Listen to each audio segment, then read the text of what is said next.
Hi dear students, hope that all of you are keeping fine. You have already completed 6 lessons from History and Civics, and today we are going to start a new chapter, chapter 12, the First World War. It is in the contemporary world history, and you know the results of the war, the consequences of the war, because last year we learned the poem After Blenheim. There we had seen the effects or the consequences of the war.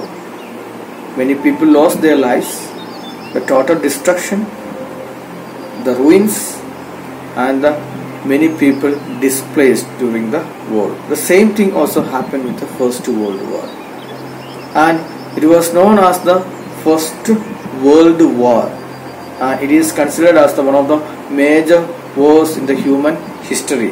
Why?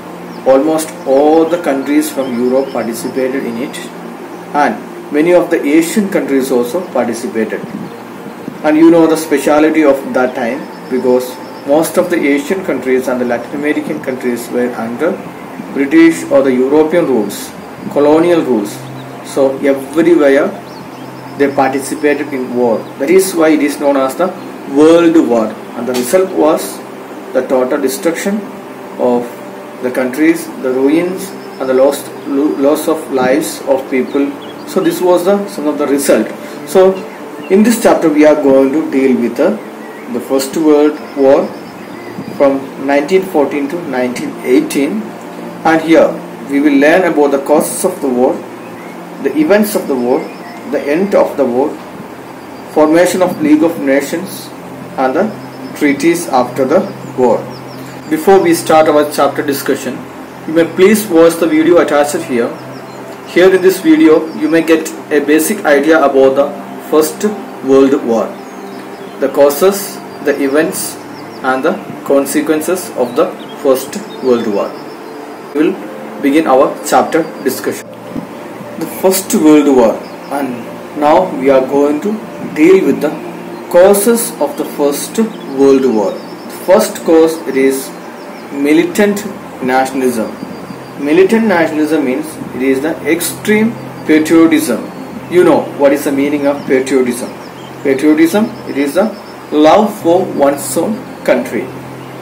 But in extreme nationalism or in extreme patriotism, the country admits its supremacy over other countries. The country considers it as the supreme one.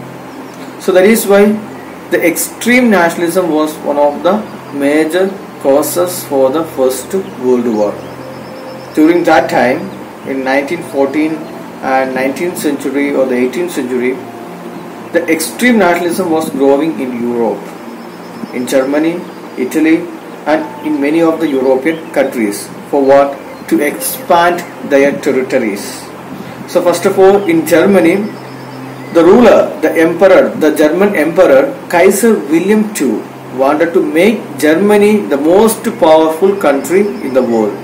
With that purpose, he attacked other countries, and he wanted to expand the territories of Germany, and he captured some of the territories from France, the territories of Alsace and Lorraine, and these two provinces were rich in minerals. Because of this attitude from Germany, since Germany captured these territories, the French, they were dissatisfied with such a kind of actions from Germany. And at the same time, on the other hand, in Italy, the same kind of extreme nationalism was going on.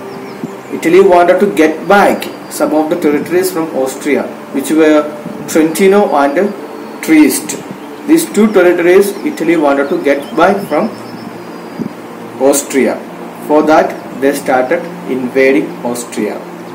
And here in Balkan states of Serbia and Bulgaria, they wanted to make a separate country, a separate region for Balkan region.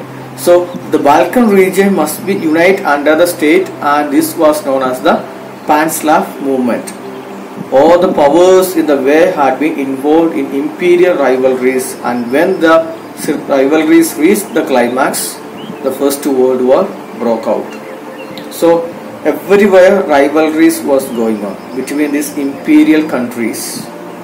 So they just wanted to expand their territories and they wanted to be the most powerful country in the world. With that purpose, they started to attack other countries. So the rivalries was going on everywhere, and these rivalries reached its climax and when it reached the climax, the First World War broke out. And the political leaders, rulers and newspapers, they spread hatred among people. So, and distrust, hatred and doubt, suspiciousness and everything created by the political leaders, newspapers and the other people. They just created a kind of hatred among people towards other countries. So the first cause for the First World War, it is militant nationalism. The next point under the causes of the First World War is the race for armament. Prior to the First World War, many of the European countries, they started to make huge amount of weapons, and it was a preparation for the future war. Armament here means weapons, race for weapons, making huge amount of weapons. With this purpose, Germany built a powerful navy in Africa and Pacific in order to protect some of the colonies. And at the same time, by 1914, Germany became the most powerful country, and it became the largest producer of iron and steel, challenging the British supremacy in the same field. And in 1912, Germany built the largest ship that time, named the Imperator. Imperator means the commander. And moreover, Germany dug the Kiel Canal deeper so that the battleship was able to enter into the canal very easily. Both Britain and France were alarmed at the growing military strength of Germany. This led to the armament race.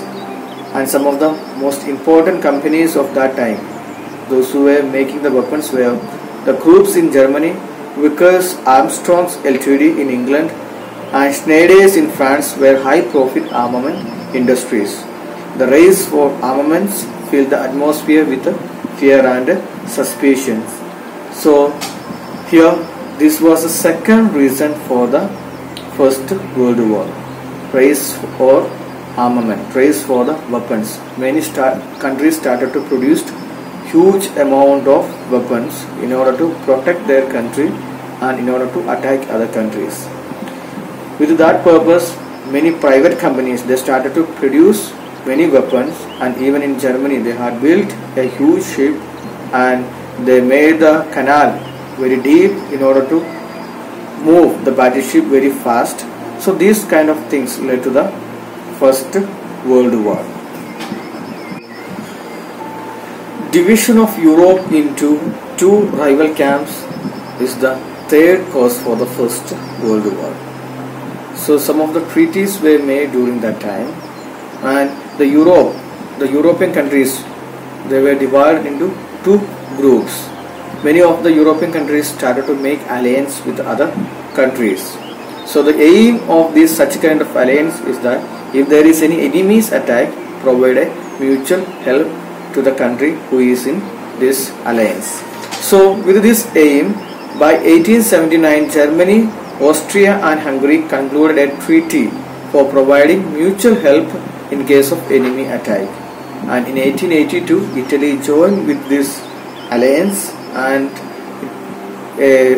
formed a triple alliance. And the purpose is that to provide help to other countries, protect other countries whenever there is a enemy's attack. And after seeing such a kind of alliance, then the Britain, France and Russia concluded a triple entente. It is not entente, it is entente.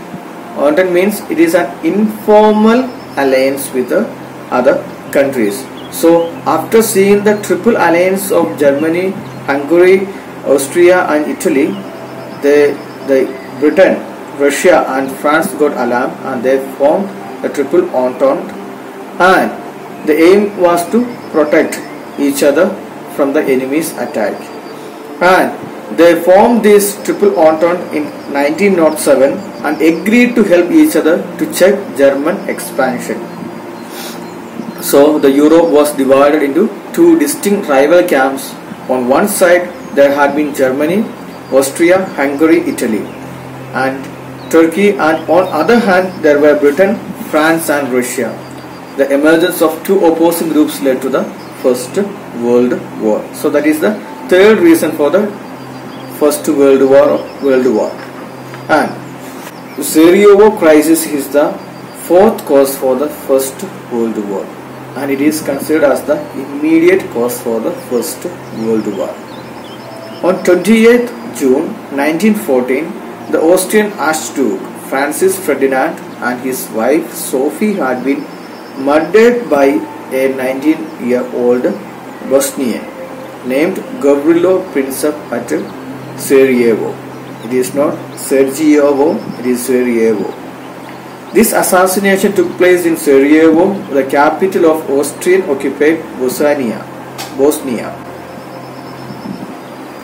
The assassination was plotted by whom? It was plotted by a secret society of terrorists called Black Hand, which wanted the union of all Slavs under the leadership of Serbia.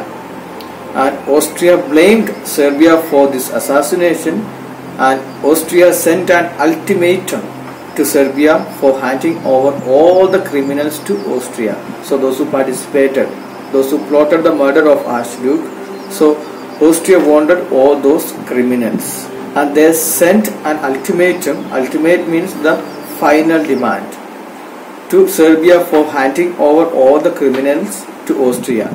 And Austria banned all anti-Austrian meetings and publications.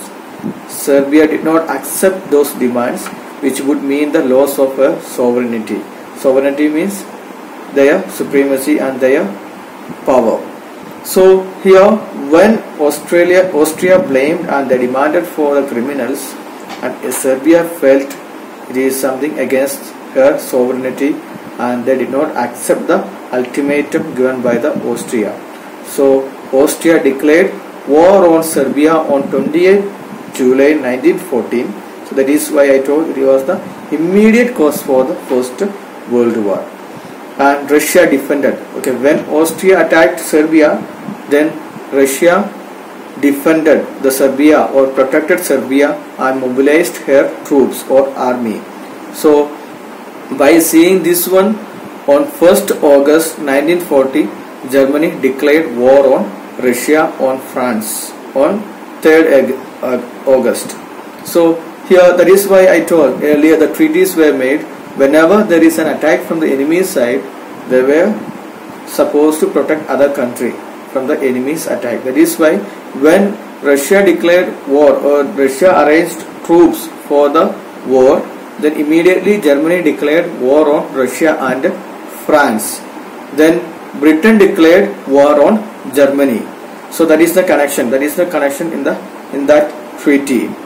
And on 4th August 1914, Britain declared war on Germany, and Italy in 1915 left the Triple Alliance and fought against Germany and Austria. So that was the fourth cause for the First World War, and it is considered as the immediate cause for the First World War. Now we will see the events of the war. The first one, war on the Western Front. On the Western Front, the German armies captured Brussels, the Belgium capital, and then they marched towards Paris, the capital of France. So what the French government decided, they withdrew from Bordeaux. And by that time the German army, the German troops got exhausted, and by their march in the August heat. So moreover, they did not get proper supply of food and ammunitions. Ammunitions means the supply of the weapons, or especially the bullets and the shells. So the German army, they were very tired, but exhausted here means got very tired. They became very tired because of the August heat. And the Germans were attacked by French in the Battle of Marne. In 1916, two battles, Verdun and Somme, had been fought. In the Battle of Verdun, the Germans attacked the French fortress of Verdun, but the French resisted the attack and the German had to abandon the attack. That means the German army got defeated by the French army. The Battle of Somme was a blow to the German morale, and they felt that Britain was a formidable power to be recognized. The next point under events of the war, it is trench warfare. The trench line stretched from the Alps to the Channel coast. Trench means it is a narrow ditch. So the opposing armies dug trench to defend themselves and attack their opponents. But the trenches were difficult to capture. Soldiers suffered from food shortage, poison gas, lice and rats. Rain and snow twinned the trenches into thick lump of mud. So the trenches were made in order to, the soldiers, they could hide there and they could easily attack the armies, but at the same time there were some difficulties also. So here they were suffering from shortage of food, poison gas or the rats. At the same time the trenches, they were filled with a lump of mud during the rainy season. War on the Eastern Front is the third point under the events of the war. On the Eastern Front, the Russians invaded both Austria and Germany at the same time, and they were successful in attacking Austria, but Germans defeated the Russians twice and they were driven out of Germany. So the Russians were defeated by Germany and the Russians were driven out of Germany. In 1916, Germany captured Bucharest, the capital of Romania, and got supply of kerosene, petrol and grain. So there was a war on the Eastern Front. Russia attacked both Austria and Germany, and they were successful in attacking Austria, but Germany defeated Russia, and the Russia, they were driven out of Germany after the war. The next important point we can notice here is that the entry of Turkey in the war. Turkey had joined the First World War on the side of Germany during the close of 1914, and the British Indian Army invaded Turkey and the Turks surrendered to this army in 1918. The Treaty of Sevres had been concluded with the Turkey, and Turkey was to lose Eastern Thrace, Smyrna to Greece, Rhodes and Antalya to Italy. But the loss of so much territory to Greece on the Turkish mainland hurt the national feeling of Turkish people. The Turkish soldiers under the leadership of Mustafa Kemal rejected the Treaty of Sevres, and finally the settlement was revised by the Treaty of Lausanne. Turkey regained the Smyrna. So here the Turkey joined with Germany, but they were defeated by British Indian Army. So a treaty was formed, and after the treaty, Turkey lost many of her territories. So again, some of the dissatisfied Turkish people, they fought for the change in the treaty. So the treaty was revised, and so that Turkey regained the Smyrna. So the next point is the submarine attacks. Germans were producing U-boats. U-boats are the submarines, and since the Battle of Jutland, and they tried to destroy all the enemy and the neutral merchant ships in the Atlantic. The ships which were traveling in Atlantic were destroyed by German U-boats. U-boats means submarines, and even the neutral, that means the merchant ships which were not participating in war, they were also destroyed by the submarines. And they wanted that Britain and France should be starved to surrender. Why? They started to attack the merchant ships because the Britain and France should be starved without getting proper materials from other countries. And at the same time, they know that their submarine campaign would bring USA into the war. So submarine attacks here, Germany started to attack other ships with the submarines in Atlantic, and their aim was to make Britain and France to starve, and at the same time bring USA into the war. And the next point, it is the Treaty of Brest-Litovsk. The Bolshevik Revolution took place in Russia in 1917 when all the Western powers involved in the First World War. The Bolshevik leader Lenin realized that war and revolution could not be run side by side. That means both together it is not possible. Revolution was going on in Russia, so war and revolution, if it is not possible together, so he therefore wanted Russia to withdraw from the war. So since war and revolution was going on, he wanted to cancel one, so he thought of withdrawing from the war. So for that purpose, Russia concluded the Treaty of Brest-Litovsk with Germany. The Germany in the Treaty of Brest-Litovsk imposed harsh terms on Russians. Russia lost Poland, Latvia, Estonia, Lithuania, Georgia and Finland. This included half of Russia's heavy industries. Russia was compelled to pay a huge war indemnity to Germany. Thus the terms of the treaty were undoubtedly harsh to the Russians. So here the Russians, they wanted to withdraw from the war. For that purpose they concluded a treaty, and this treaty and the result of the treaty was not in favor of Russia. They lost their territories and their money also. So during the treaty, the Russia lost its properties and the money, and that is why they had to pay a large war indemnity. War indemnity means a compensation. They had to pay a large amount of compensation to Germany after making the treaty. End of the war. The USA entered the war partly because of German U-boat campaign. So here USA, United States of America, also entered into the war, and the reason was that earlier we had seen Germany started a U-boat campaign, that means submarine campaign, and attacking other boats, even the merchant ships. So because of that, US also entered into the war, and they have contributed very much for the victory of the Allied party, that is for the Britain and France. They provided ships, food and credit to Britain and France, so that they in a way contributed very much for the victory of Britain and France. The USA launched a massive attack. The Germans were driven out.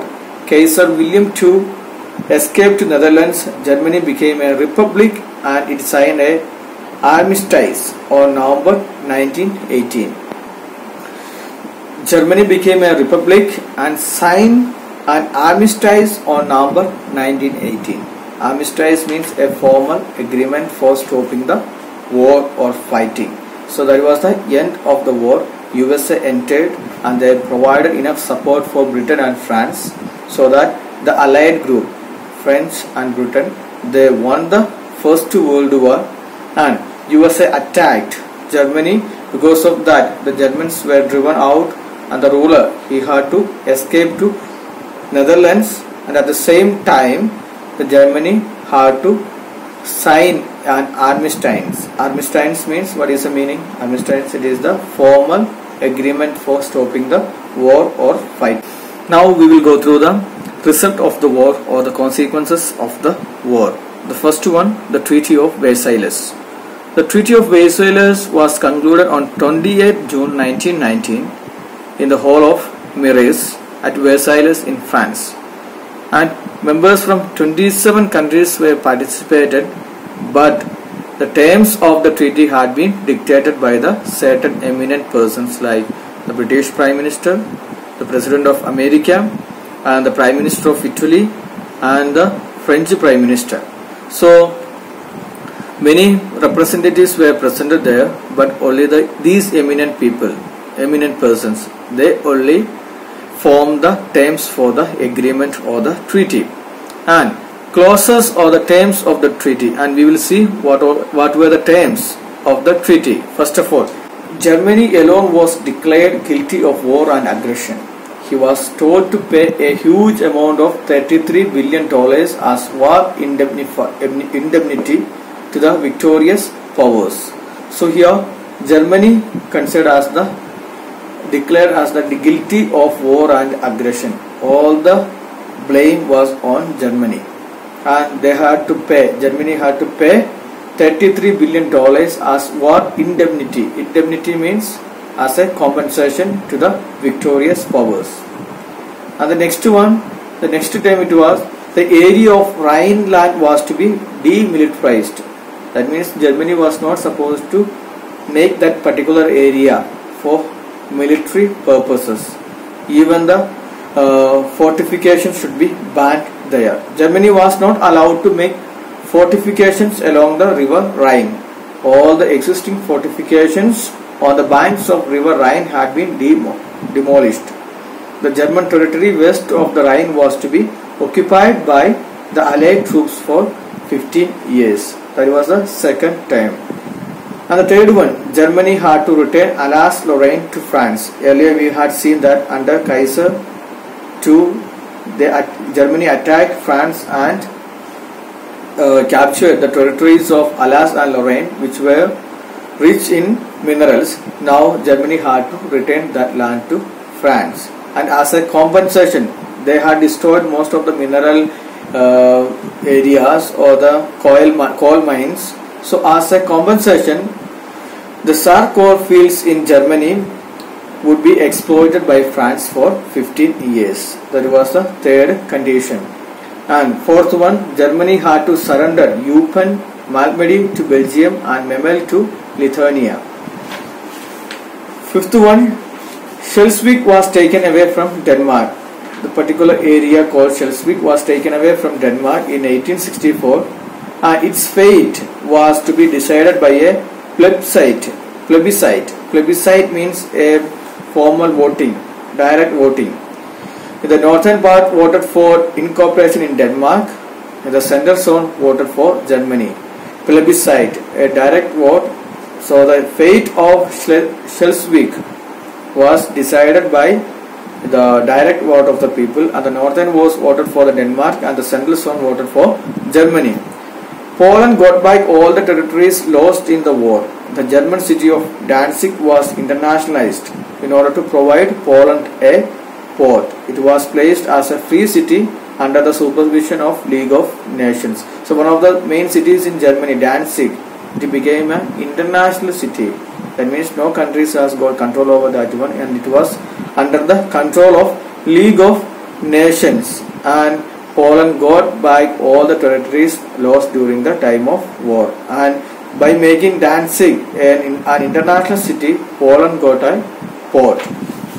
Germany's army was restricted to a force of 1 lakh soldiers, and the navy was limited to 15,000 men and 36 ships, and the air force was totally banned. Submarines were not to be maintained. So that was a condition regarding the army. The number of army force was 1 lakh, and the air force, the navy was 15,000 men and 36 ships, and the air force completely banned, and they were not supposed to maintain the submarines. Germany lost all his colonies to the victorious powers. German East Africa was shared between Britain and Belgium. Cameroon and Togoland were to be partitioned between France and Britain. Palestine and Mesopotamia would be held by Britain under the mandate from the League of Nations. So that was the condition. Germany lost all the colonies to the victorious nations. The treaty ensured the complete independence of Belgium, Poland, Yugoslavia and Czechoslovakia. So independence to some of the countries. Germany was to supply coal to Italy, France and Belgium for 10 years as a compensation. The covenant of the League of Nations was added to the treaty. Covenant means a formal agreement. Thus the Treaty of Versailles was dictated peace. Dictated means imposed. Here Germany did not have any kind of voice. Only some of the eminent persons, they dictated the treaties and the terms of the treaty. That is why this treaty was known as the dictated peace. That means something which was imposed on the Germans. They were only told to sign it under the threat of invasion. So somehow the Germans were threatened to sign. That is why Germany signed the treaty. So the Treaty of Versailles, that was a dictated peace. So after the First World War, we can see some of the territorial rearrangements, the regionals, the land, the territorial rearrangements. So the first one, the war destroyed three ruling dynasties of Europe: the Habsburg in Austria and Hungary, the Romano in Russia, and the Hohenzollern in Germany. Three dynasties were destroyed after the First World War. The Tsarist dictatorship in Russia came to an end after the Russian Revolution, that is the Bolshevik Revolution that we have seen, or the October Revolution. After that, the Tsarist dictatorship in Russia also came to an end. Germany had to surrender the large chunks of territories to Siberia to Poland, Silesia to Poland. Chunks means a piece of particular area. So Germany had to give some of the parts to Poland. Germany had to retain Alsace and Lorraine to France and had to give up Eupen and Malmedy to Belgium. New states of Romania, Yugoslavia, Czechoslovakia and Poland came into existence. New lands became. The treaty ensured the complete independence of some of the countries like Romania, Yugoslavia, Czechoslovakia and Poland. So far we have seen the causes of the First World War, events of the war, and the result or the consequences of the war. And as a result of the war, the next one, it is the League of Nations, the formation of League of Nations. What was the reason for forming a League of Nations? The League of Nations formed because after the World War, the leaders, they found that there was many casualties. There were many casualties. Death and destruction caused by the First World War convinced the leaders of the world that there must be an international organ for the maintenance of peace and security in the world.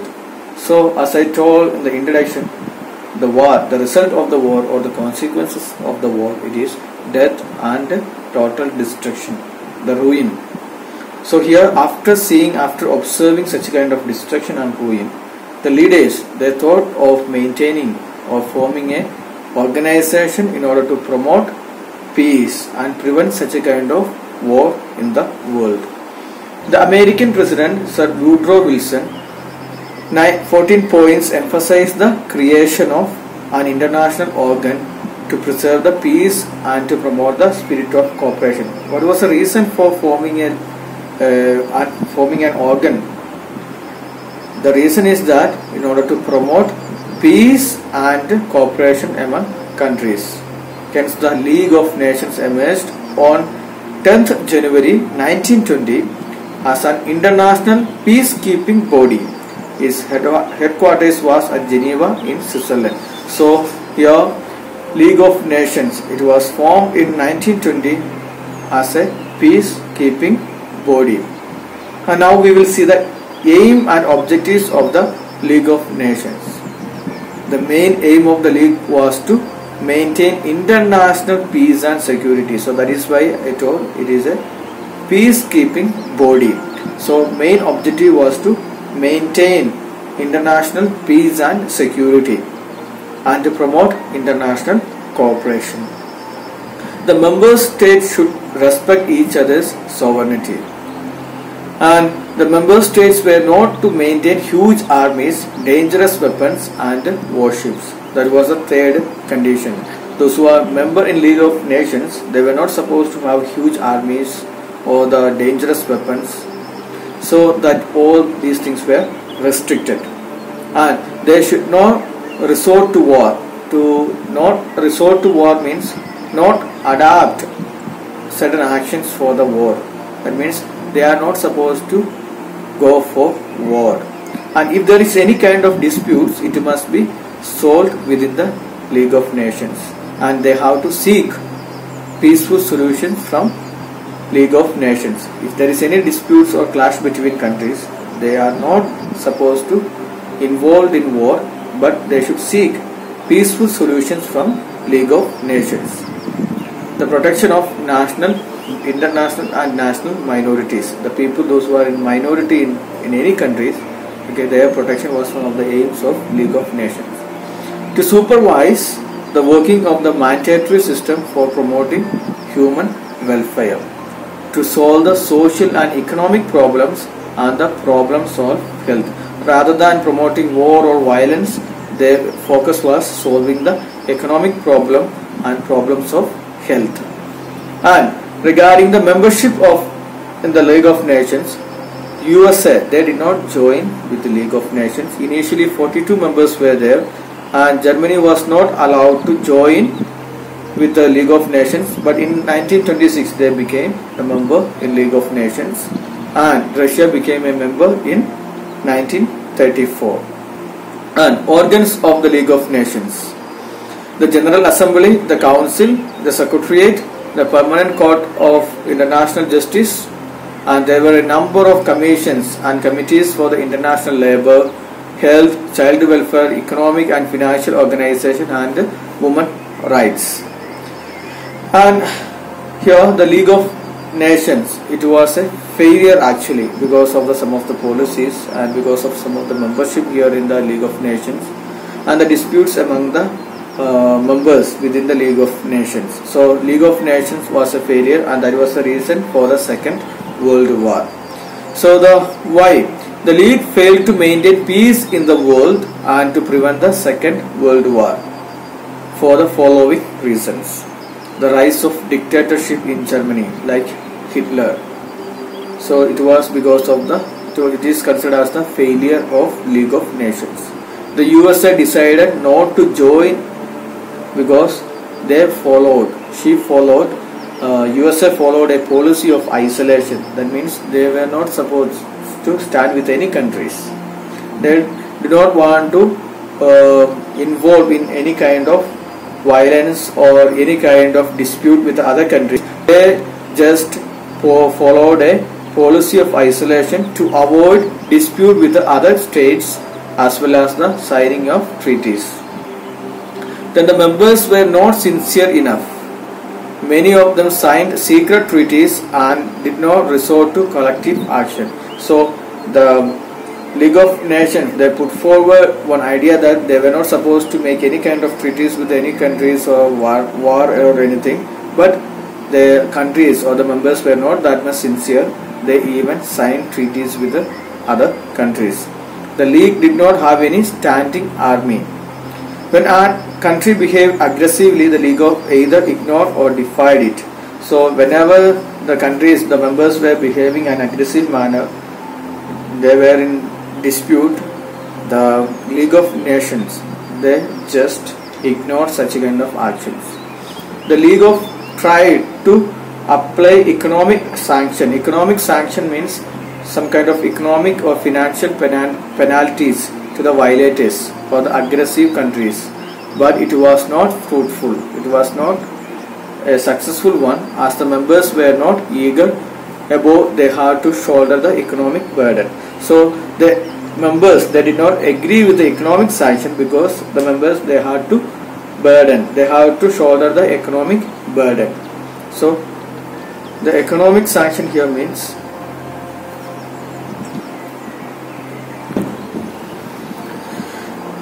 and they were not ready with the economic sanction. The League seemed to be an organization for the benefit of the victorious power. That means earlier we had seen the treaties, it was a dictated peace. So here the League, the formation of League, and the League was considered as the organization for the victorious. So the failed one, especially Germany, did not get any chance. So it was considered as the organization of the victorious of the war.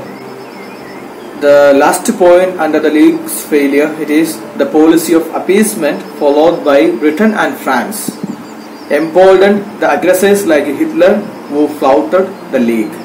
So policy of appeasement. Appeasement means to pacify, to satisfy the demands of other countries. Followed by the Britain and France emboldened the aggressors. Emboldened means to instill a kind of courage or confidence in the dictators like Hitler, who flouted. Flouted means mock at League of Nations, or do not show any kind of respect towards the League of Nations. So these were the failures of the League of Nations. That is the end of chapter 12, the First World War. And in this chapter we had seen the causes of the First World War, the events, the end, the consequences of the First World War, and finally the formation of League of Nations. And the League of Nations was known as the peacekeeping body.